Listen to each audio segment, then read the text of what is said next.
Hello guys, तो आ चुके हैं स्टडी पॉइंट कोचिंग क्लासेस।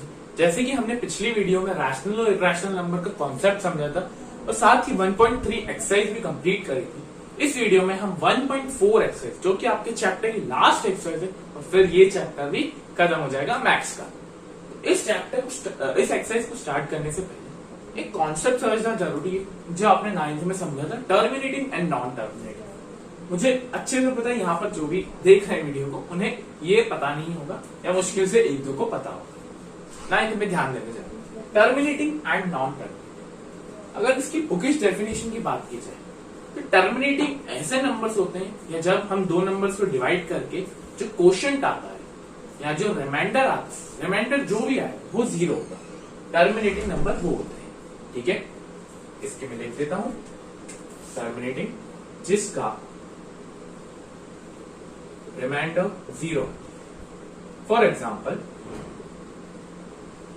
अगर मैं 16 को 2 से डिवाइड करूं, 16 को 2 से डिवाइड तो मेरा रिमाइंडर 0 आ, उन्हें हम कहते हैं टर्मिनेटिंग, ठीक है। अब नॉन टर्मिनेटिंग, नाम से समझ में आ रहा है, नॉन मतलब नहीं, तो जिसका रिमाइंडर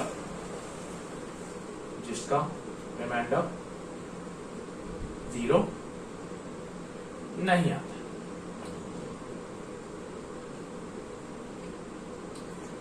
अब इसके एग्जाम्पल पे जाने से पहले इसकी दो कैटेगरीज, दो तरीके के नॉन टर्मिनेटिंग नंबर्स होते हैं। पहला नॉन टर्मिनेटिंग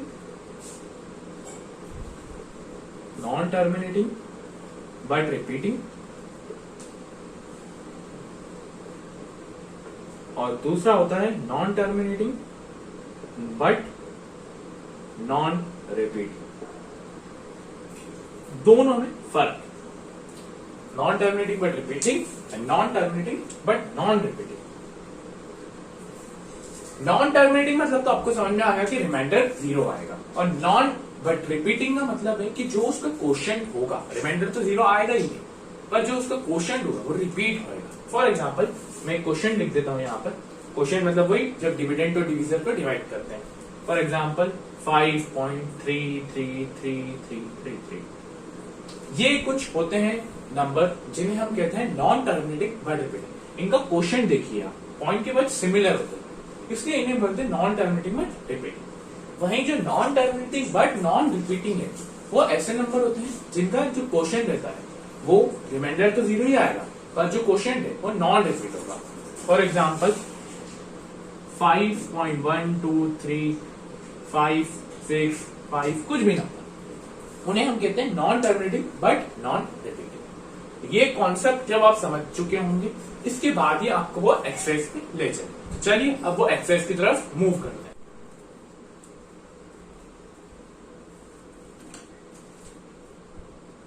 चलिए तो चालू करते हैं एक्सरसाइज 1.4 से। क्वेश्चन है, without actually performing the long division state whether the following rational numbers will have terminating decimal expansion और non terminating repeating decimal expansion. Question हमें ये कह रहा है कि हमें लॉन्ग डिवीजन तो नहीं करना, हमें डिवाइड नहीं करना है, पर बिना डिवाइड किए हमको ये बता देना है कि वो टर्मिनेटिंग होगा या नॉन टर्मिनेटिंग होगा। इसके लिए ट्रिक लगती है। देखिए, आपको इतना पता है कि एक नंबर को अब जब डिवाइड करते हैं और उसका रिमाइंडर 0 आता है, तो उस नंबर में कहीं ना कहीं जो डिवीजर है उसमें 2 और 5 होना चाहिए। अगर वो होगा तो वो ही 2 और 5 मतलब उसके प्राइम फैक्टर्स होने चाहिए, तो ही वो रिमाइंडर 0 आ सकता है, क्योंकि 2 × 5 होता है 10, इसलिए इसका रिमाइंडर 0 आ सकता है। हम क्या करेंगे, ऐसे आपकी बुक में 10 क्वेश्चन दिए होंगे, सब आसान है, एक एक सेकंड में होते हैं। हम क्या करेंगे, जो भी क्वेश्चन दिया है आपको, जो भी, जैसे फर्स्ट है 13/3 मल्टीप्लाई, अपन इन दोनों के फैक्टर्स निकालेंगे, प्राइम फैक्टर्स निकालेंगे, ठीक है। तो फिर हम देखेंगे कि वो नॉन टर्मिनेटिंग है या टर्मिनेटिंग है, ठीक है। चलिए, तो पहला है 13/3। 13 तो 13 ही रहेगा, 3125 मैंने निकाल के रखे, तो वो होगा 5 की पावर 5, मतलब 5 बार, ठीक है। 5 × 5 × 5 × 5। अब मैंने आपको बोला कि डिनोमिनेटर में होने चाहिए 2 और 5, ठीक है। ये याद रखना, इस क्वेश्चन के लिए ट्रिक रहती है कि डिनोमिनेटर में जो भी हम प्राइम फैक्टर्स निकाल रहे हैं, उनमें यहां तो 2 होना चाहिए, यहां तो 5 होना चाहिए, या तो 2 होना चाहिए या तो 5 होना चाहिए, दोनों हो तो भी चलेगा। अगर इनके अलावा कोई दूसरा भी नंबर आ गया, फॉर एग्जाम्पल 3 या 7 आ गया, तो वो नंबर नॉन टर्मिनेटिंग कहला जाए। सिंपल। अब इसके डिनोमिनेटर में सिर्फ 5 है, तो ये कहलाएगा टर्मिनेटिंग।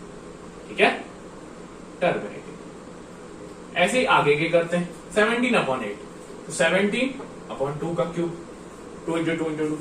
अब डिनोमिनेटर में 2 आ गया या 5 आ जाए, कुछ भी आ जाए, दोनों भी आ चलेगा, तो ये हो जाएगा टर्मिनेटिंग। ठीक है, अब थर्ड पे चलते हैं। तो ऊपर वाले के भी निकालने पड़ेंगे, नीचे वाले के भी निकालने। 64 की तो आपके निकलेंगे 2 की पावर 6, और 455 के आपके निकलेंगे 5 × 7 × 30। आप निकाल के देख लेना, आसान है। 5 × 7 × 30, 5 × 7 × 30, 5 × 7 × 30। मैंने बोला था कि डिनोमिनेटर में 5 या 2 इन दोनों में से कोई भी एक हो सकता है। यहां पर है 5, तो क्या हम इसको टर्मिनेटिंग मान लें? नहीं, क्योंकि इसके अलावा 7 और 13 भी है, 7 और 13 भी है। हमारे लिए ये नॉन टर्मिनेटिंग कहलाए। ठीक है, या तो 5 हो, यहां तो 2, या तो दोनों, पर इनके अलावा कुछ नहीं, नॉन टर्मिनेटिंग। ठीक है, अब इसका निकालते 15 का, 3 × 5, 1600 का आपका निकलेगा 2 की पावर 6 × 5 × 5। आई थिंक यही निकल रहा है।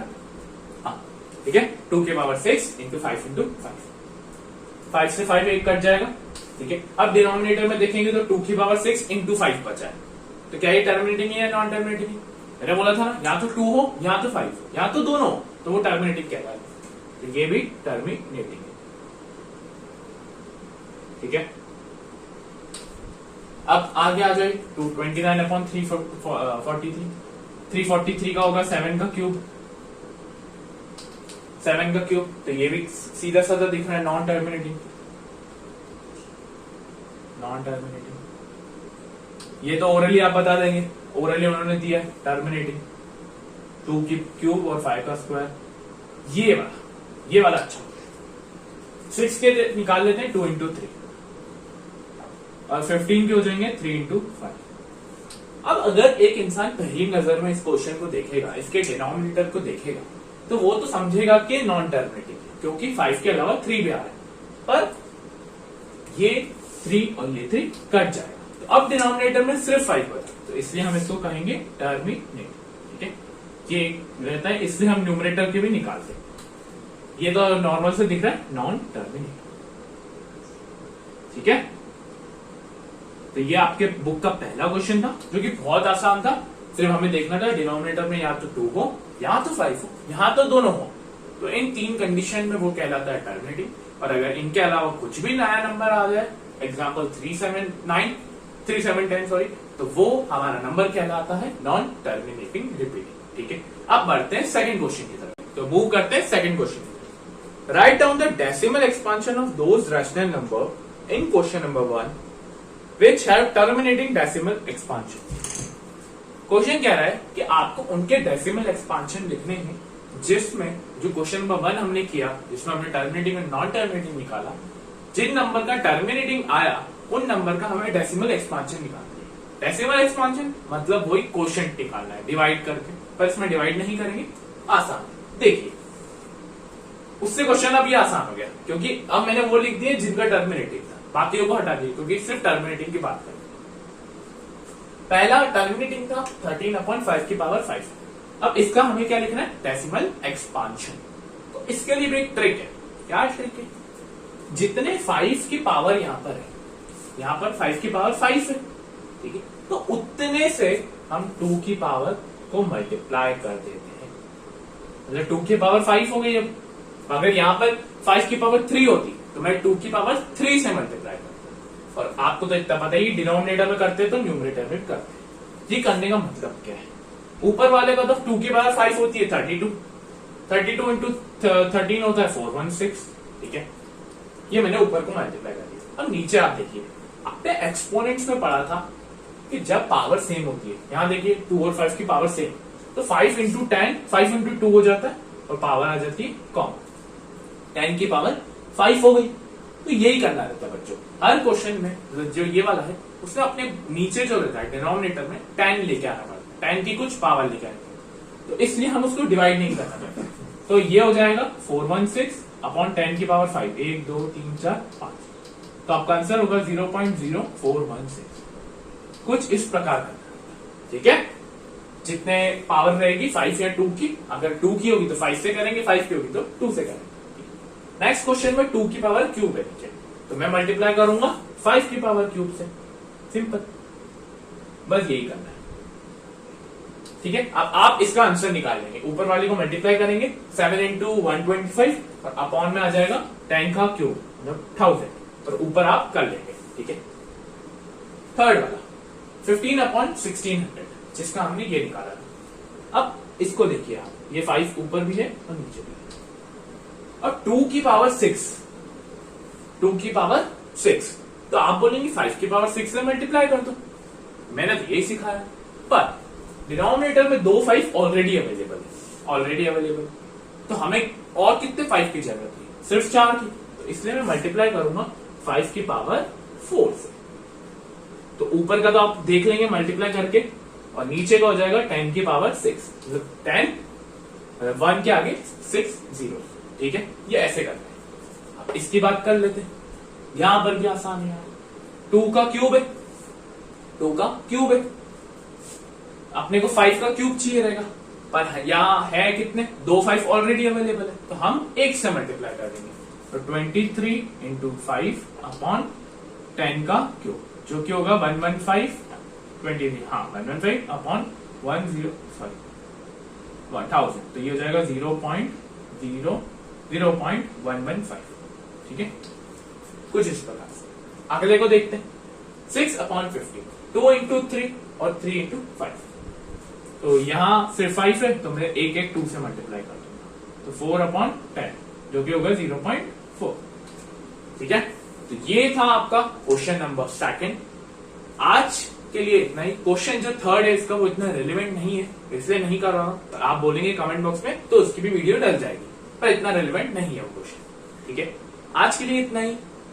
ये चैप्टर पूरा खत्म हो चुका है, फिर भी अगर कोई डाउट है तो कमेंट बॉक्स में आप पूछ सकते हैं। Thank you for watching this video. अब हम मिलेंगे नेक्स्ट वीडियो। Thank you.